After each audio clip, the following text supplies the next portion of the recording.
તમે જેટલી મહેનત કરશો ને એટલું તમારે મારે વેઠવાનું આવશે. આપણો શાસ્ત્રો કહે કે અતિ જ્ઞાન એ મોતનું કારણ.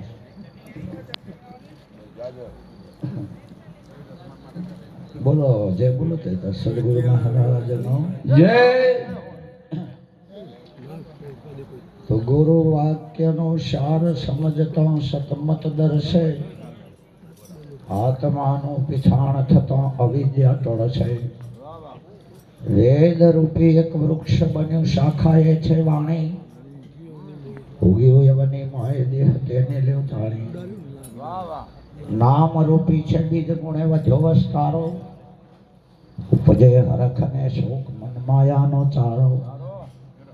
કરતા સગડો બાદ તત્વમાં શ્રેષ્ઠ તરસે હરજી આ તત્વનો મર્મ સમજતા સતમત દર્શે. નામ રૂપ ગુણ તે જીવ ઈશ્વર ને માયા ઉપજે હરખ ને શોક એ મન માયા.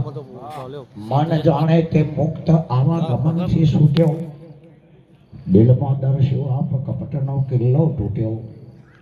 આપ તે આત્મારામ સતિયો સતગુરુ પડતો ગુરુ તણુ આ વાક્ય પ્રિસ્તો પાતક ટળતો. દાનવ માનવ વૃક્ષ હરજી વેલી વનની નામ રૂપ ગુણે ત્રણ માત્રા છે તનની. બોલો સદગુરુ મહારાજ.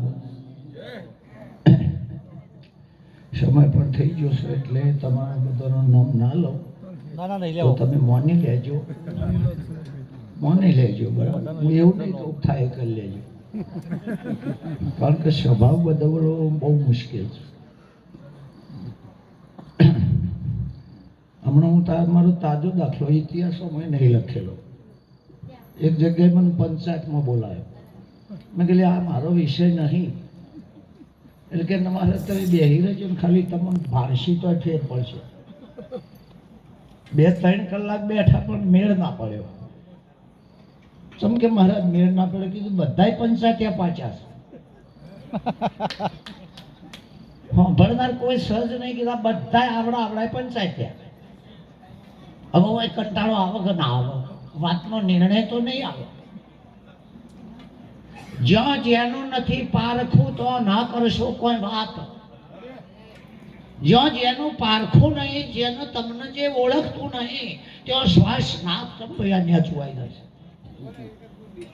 જ્યાં જેનું નથી પારખું ત્યાં ભલો કરે કોઈ વાત. સત્સંગ કરો ત્યાં મોનશે નહીં કમજાત. મૌન નહીં કમજાત અભિમાનમાં ઉલટું પાખે. औरन की करे पंचायत विषय वातમાં ચિત રાખે. અરે ઉનો અર્થ મન થાય. તમે અર્થથી પૂછવા માંગો છો ઉના સંસ્કારથી પૂછવા માંગો છો કે સ્વભાવથી? પેલા એ નિર્ણય લ્યો. ગમે તે બારીમાં જઈને ઉભા રહો તો એ બાજુની રૂટની ટિકિટ ના એ મળતી હોય એટલે તમે હું કઈ દિશાથી પૂછવા માંગો છો? સ્વભાવથી, અર્થથી, સંસ્કારથી? કઈ રીતે? એક જણો કે હું મને ઓળખું છું તમે નમ્ય છીએ તું તને ઓળખે છે તું નંબર 1 નીકળ્યો. હું તારો અર્થ મન છે તું છે જીવ તરીકે. હું તારો અર્થ મન છે તું છે જીવ તરીકે. તે પદ કહીએ શિવ આ એ માયા કહી છે. હું તું ને તે અર્થમાં એક સમજાય છે. હવે તમે ઉનો અર્થ પૂછવા માંગતા હોય તો પાણીનો અર્થ પણિયારું થાય. પાણીનો અર્થ જે વસ્તુ જ્યોથી મળે એ વસ્તુનો અર્થ કહેવાય. જે તરફ પાણી તો પણિયારું ના દેખાય. તો હું તારો અર્થ મન થાય. હરજી તનથી મન થયું અવિદ્યાથી ઉત્પન્ન. એના સંસ્કારથી જોતા હોય તો કાલ્પનિક ઈચ્છાઓ કહેવાય. કરતા આદિ પુરુષ કહીએ. ઈચ્છા કરી કે એમાં જે આરોપ થાય છે એ સંસ્કારજન્ય કહેવાય. જે સ્વભાવ સિદ્ધ છે એમાં કદાપી પલટો ના આવે. સ્વભાવ સિદ્ધમાં કદાપી પલટો ના થાય ને ના થાય. થોડી મહેનત કરવી પડશે. શંકરાચાર્ય જગત દિગ્વિજય ગુરુ હતો, તોય ગાયત્રીના મંત્રો ટાઈમ સર કરતો હતો. જેટલા જનક રાજા રીતસર ભૂર્ભુર્વ કરતા હતા, અત્યારના જ્ઞાનીઓ ગીતાને ખબર નહીં, વેદોને ખબર નહીં, તાને ચોથી પડી તા. હંમેશા ધર્મના શાસ્ત્રોને ઉડાડતો વિચાર કરજો. એના ઉપર તો ધર્મો ચાલી રહ્યા છે. એ ઉપર તો ધર્મો ચાલી રહ્યા છે. અમને કોઈ વ્યક્તિ દુશ્મન નથી, પણ એનામાં જે અધર્મ પેઠો છે એ અધર્મથી અમારો દુશ્મન આવડશે. અમને કોઈ વ્યક્તિને ભયબંધી નથી, પણ એનામાં જે ધર્મ બેઠો છે એ ધર્મને જોઈને અમે એ ધર્મને હાથ જોડીએ છીએ, વ્યક્તિને નહીં. અને વ્યક્તિને કોઈ વિશેષતા આપો, કોઈ પણ એક વ્યક્તિને જે વિશેષતા આપો એના જેવો મૂર્ખો કોઈ નહીં. એક વ્યક્તિને પ્રધાનતા આપો, એક જ વ્યક્તિને સન્માન ધારો, તો આના જેવી મૂર્ખતા બીજી દુનિયામાં કોઈ નથી. વ્યાપકની વાત કોની કરો છો અને વ્યક્તિને અધિષ્ઠાન આપો છો? વિભૂત્વને વંદન થાય છે, વ્યક્તિને નહીં. વિભૂત્વને વંદન થાય.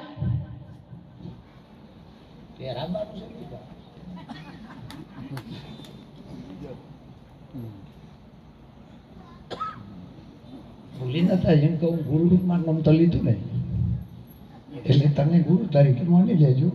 તમે બધા મારા ગુરુ છો. જેમ કે જેના ભાઈ શીખવા મળે ને એને ગુરુ કહેવાય, પણ શીખવાડવા જાય ને એને ચોપલો કહેવાય. હાવ Gujarati, not English and Sanskrit, બીજી ભાષાઓમાં નહીં. શીખવાડવાને હરે એના જેવો ચોપલો બીજો એ કઈ નહીં, પણ શીખવાને હરે એના જેવો ગુણકારી કોઈ નહીં. શીખવા આ વિશ્વમાંથી આપણે કોક શીખવાનું છે. ચોય શીખવાડવા જવાનું. આપણી લોકની ચળવળ વખતે, સ્વતંત્રતા વખતે ઘણા લોકો ભગવાનને માનતા હતા અને ઘણા લોકો નતા માનતા. જે ઈશ્વરને નથી માનતા એના માટે સત્ય એ જ ઈશ્વર છે. બહુ ગહન છે, ગહન છે, રીતસર ગહન છે. દમ તૂટી જાય છે ને ખાવાનો ટેમ મળતો નહીં. આ શ્વાસ લઈએ છીએ એ તો અમને નળ થયો. એક શ્વાસ લેવો એ જ્ઞાનીના ડિસ્ટર્બ છે. અને 3 કલાક બગાડી નાખવા શું તમારી સજ્જનતા છે? પછી કે છે કાપે છે નહીં, વાઢી ના જોઈએ.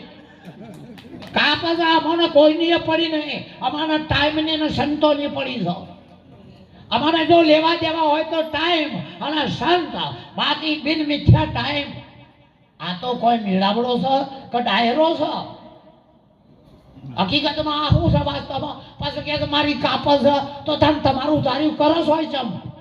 સંત મત છે એ મત હેડો. મારા જો મહાપુરો સંતપણામાં જ રહો, બધા સંત જ છે અહીંયા. હું તમને નમન કરું છું, હું તમને નહીં કહેતો. વ્યક્તિગત કોઈ વર્ષો જેટલા બોલાય બધા સંત જ છે. હા બરાબર, બધા સંત ના હોય. સંતને બહુવચન ના હોય, સંતને બહુવચન ના લાગે. એટલે હું તમને વિનંતી કરું છું, બહુ ગહન છે આ વાતમાં. દમ તૂટી જાય છે, ખરેખર દમ તૂટી જાય છે. વાંચવાની ના નહીં, કહેવા હું માંગે છો એ શબ્દ ઈરાદાનો હેતુ હું કહેવા માંગે છો. બહુ ગહન. તમે તો કૃષ્ણે ઉપદેશ કર્યો તો કે તત્વવેતા પણ જજે.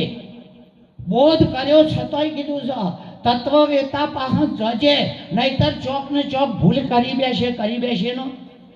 જે લોકો ઈશ્વરને નથી માનતા એ લોકોના માટે સત્ય એ જ ઈશ્વર છે, અને જે લોકો સત્યને માને છે ઈશ્વર એ જ સત્ય છે. ઈશ્વર એ સત્ય છે અને સત્ય એ જ ઈશ્વર છે. બે દિશાઓની લક્ષણાઓ છે. પણ આપણોને સદગુરુએ ઉપદેશ કર્યો, લોક વાસનાઓ તૂટતી નથી, લોક વાસનાઓ તૂટતી નથી, પુત્રેષણાઓ તૂટતી નથી, શાસ્ત્રની વાસનાઓ તૂટતી નથી. આ વાસના ભંગ નહીં થઈ જાય ત્યાં સુધી સદગુરુની વાત જીભમાં આવશે, લક્ષાર્થમાં નહીં આવે. આ સદંતર વાસનાઓનો ભંગ થાય છે અને એક પણ વાસના નહીં રહે. તાણે એમ થાય કે હવે ભડકો છે. સંસાર ભડકો દેખાશે. ત્યાગની ભાવના આવશે અને હું નહીં પણ રૂવાટે પ્રેમ જાગશે. પ્રેમ એ જ પરમાત્મા. ભગવાનનું સ્વરૂપ શું છે? હરિવ્યાપક સર્વત્ર સમાના. પ્રેમ છે પ્રગટ હોય મેને. પ્રેમ એ જ પરમાત્મા છે. પછી એ પ્રેમ જાગ કના ઉપર કરીએ છીએ એ ધ્યાન નહીં રહે. આ પ્રેમ કના ઉપર છે એ ધ્યાન નહીં રહે. વ્યક્તિગત નહીં, રૂવાટે અને પછી જળ ચૈતન્ય એ અપેક્ષિત પદ એ પ્રેમની નજરમાં નહીં આવે અને આખો એનો કાયાની પલટ થશે. પલટી કાયા મટી શલ્યા મટી અહલ્યા થશે. જ્યારે એનું આખું શરીર બદલાઈ જશે. તાણે કોણ કહે છે તો આત્માનું શરીર નથી. અરે શરીર ધારી સગુણ સંત પ્રત્યક્ષ પરમાત્મા છે. શરીર ધારી પ્રત્યક્ષ નક્ષિક વિપુ વપુ બન્યું વાળું વર્ણન કરું હું વર્ણવાય. પણ જ્યારે એ અંદર બેસે તાણે આપણો ગમો અણગમો બે નહીં રહે. ગમો ને અણગમો બે. અને જોણીમાં આપણને કેટલાય વર્ષના ઉજાગરા હોય, જેટલાય વર્ષના ઉજાગરા અને જોણીમાં આપણા માથે આખા વિશ્વનું દેવું આવી ગયું હોય અને આપણે દબાણમાં આવી ગયા હોય, આવી એની સ્થિતિ થશે. આવી તો એ જ્ઞાનીની સ્થિતિ થશે. એના રીત ઉદાસીનતા આવી જશે. કદાચ આ તો ઊંઝો જ નહીં હોય, કદાચ એને ખાધું નહીં હોય. એની સ્થિતિ જ્યારે પકડાશે તાણે તો નોમે ઈશ્વર એટલા સુધી આપણે પહોંચી શકશું. સદગુરુનો ઉપદેશ એ ખરેખર લક્ષ્યવંતી હોય. એ લક્ષ્યવંતી તાણે 3 પ્રકારની જે વૃત્તિ સંચય, વૃત્તિનો આરોપ, આ બધું ભંગ થતું જશે. અને જ્યાં અદ્વૈતાકાર થશે તાણે એના પોતાને ખબર જ નહીં કે હું શું છું, 1 મિનિટ પછી શું છે એ મને ખબર નહીં. જે પોતાને જ ખબર નહીં એ બીજાનો સાક્ષી નહીં થઈ શકે. જે પોતાને જ ખબર નહીં એને બીજાનો સાક્ષી નહીં થાય. આખું બ્રહ્માંડ સર્વ બ્રહ્મ ખલવિંદમ એક પરમાત્મા સદગુરુના મુખનો શબ્દ અને એ શબ્દનો રાત દિવસ રટણ થાય તાણે બ્રહ્મસૂત્રીય શબ્દ લાગે. બ્રહ્મસૂત્રી એટલે સદગુરુનો રાત દિવસ રટણ થાય. ભલે એ વાંચતા ના આવડે પણ પ્રેમ તૂટવો ના જોઈએ. આ ઇતિહાસ ભલે ના આવડે, એ તો બધા જ્ઞાનીઓ જ હતા પણ ટોટકાચાર્યનો નંબર આવી ગયો શંકરાચાર્યની નજરમાં. સદગુરુનો કોમમાંથી વ્યક્તિ ઊંચો નતો આવતો, બધા કંપા રાખતો હતા. શબરીનો નંબર આવી ગયો. એટલે સદગુરુની ભક્તિ ખરેખર એવી રીતની છે આપણે ના ધાર્યું હોય. દોરડીથી તૂટેલો પતંગ ખબર જ નહીં કે ઊંચો પડ્યો અને વાયરાને ખબર નહીં કે ચેટલે નાખવું. ઝાડનું પત્તું ઊભું થઈને તૂટી જાય પછી પત્તાને ખબર નહીં કે ઊંચો પડવું અને પવનને ખબર નહીં કે ઊંચો નાખશું. એમ જ્ઞાનીનું જે પ્રારબ્ધ છે એને પોતાને ખબર નહીં કે મારા આ રીતે છે અને ક્યાં પડશે એને પણ ખબર નથી. લોકોને ખબર નથી. પણ લોક ધારણા, લોકોની નજર જ્યાં સુધી ના જાય ત્યાં સુધી એ જ્ઞાનીને એના જેવા શરીર વાળો જોઈ રહ્યા હોય, એના જેટલો વરમ માપી લેતા હોય, એના જેવી ક્રિયા માપી લેતા હોય. આ સમજણમાં ફેરતો અને એ સમજણ સંતો સદગુરુએ આપી એ તમારા પાસે રહી છે. તારે તમારા પાસે રવાથી આ સમજણ દઢ થતી આવે અને પછી સદગુરુ રાજી થાય કે હવે મારું નાખેલું બીજ ઉજ્યું છે અને એ ખીલખીલાટ બગીચો બની જાય. નહીતર પ્રવૃત્તિ નિવૃત્તિ પ્રવૃત્તિ નહીં આપણે એમાંથી ઊંચા આપવાના જ નથી. એટલે કદાચ મારા શબ્દો કોઈનો કઠણ લાગી જ હોય તો હું વ્યક્તિ કર્મ એવું ધારે નહીં બોલ્યો એટલે માફ કરવા તમને 2 હાથ જોડીને વિનંતી. સદગુરુ